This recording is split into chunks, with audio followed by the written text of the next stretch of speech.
Welcome to Fluent Phonics. Today we will focus on mastering the pronunciation of the word debilitating. Debilitating. Debilitating. Debilitating.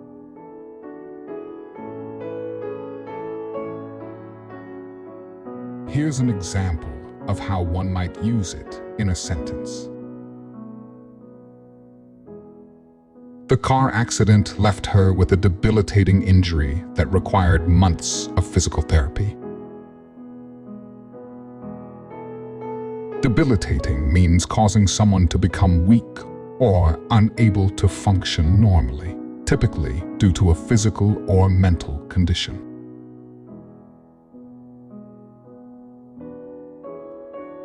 Thank you for your time. If you enjoyed this, please like and subscribe for further content.